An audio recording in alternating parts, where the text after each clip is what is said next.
Welcome back to News Channel. I'm Todd Heyden. It has been months in the making, a controversy on both the national level and in the province of Quebec. Now public hearings underway on the Charter of Values underway in Quebec City. Certainly been a lot of feisty opposition thus far and a lot of back and forth in the media. Joining us from Montreal is Anthony Housefather. He is the mayor of Côte Saint-Luc. It is one of Montreal's suburbs, primarily English-speaking and home to many of Montreal's Jewish community members. Anthony, I know you guys are going to be actually attending the hearings coming up here in the next couple of weeks. What do you make of what you've seen so far? We've had 4 days of hearings so far this week.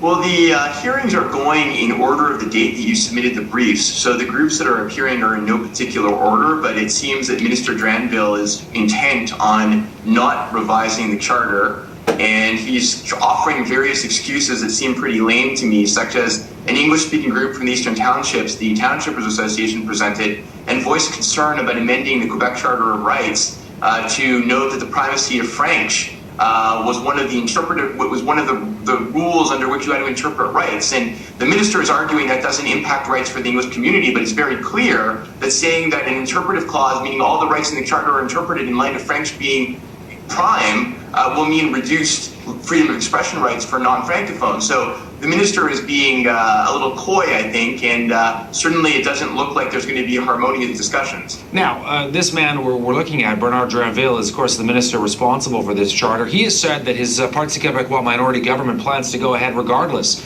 of what happens at these hearings. So what's the point here of even having them?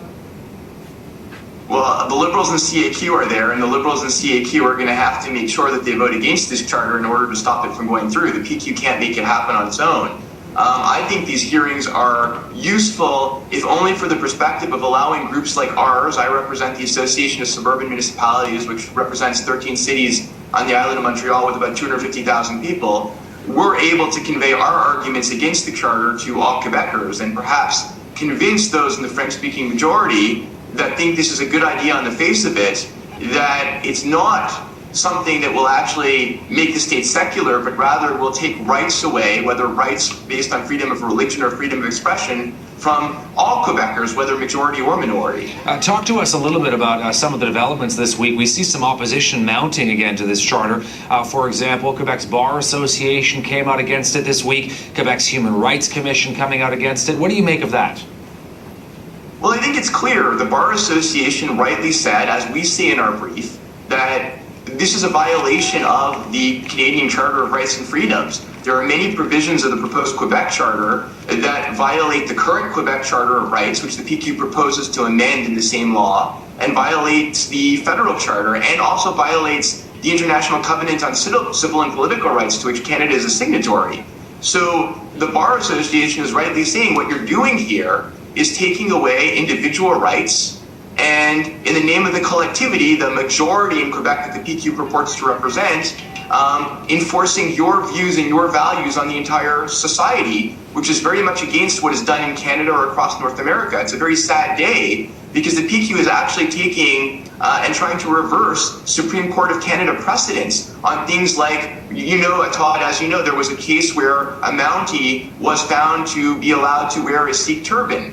And the RCMP adjusted their rules to allow the Mountie to wear the turban. The PQ is proposing that not only police, but in fact all employees in hospitals and schools, in municipalities, be told they can no longer wear any religious symbol. It's clearly a violation of what the Supreme Court has already decided. This story has gone international. One of the top ministers in the PQ, Jean-François Lisée, wrote an article in the New York Times not that long ago that continues to generate a lot of backlash. And we've got some shots of it, some of the letters that have come out over the last little while, people sort of retaliating, either being against it or being in favor of it. What's your take of that, sort of as this firestorm continues, whether the PQ has stirred this multiculturalism debate? Can they still contain it? How is it going to play out?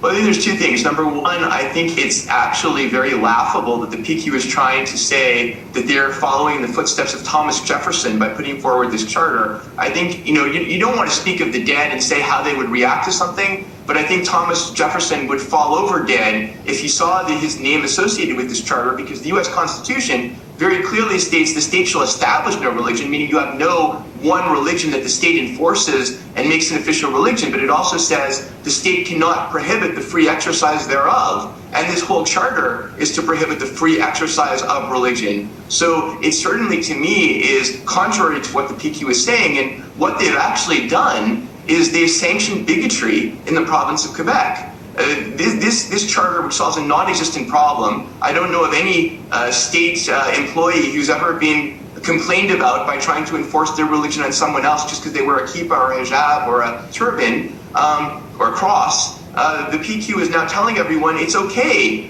to discriminate against these people, and we've had unfortunate episodes on the streets of Montreal where somebody wearing religious gear was yelled at or screamed at by others, and those people now feel empowered by the state to be bigoted, and it's just sad because the state should be leading in promoting individual rights and freedoms and not leading in sanctioning bigotry. Anthony Housefather is the mayor of Côte Saint-Luc on the island of Montreal. Thanks for this, Anthony. Great talking to you again. Pleasure, Todd. Have a great day.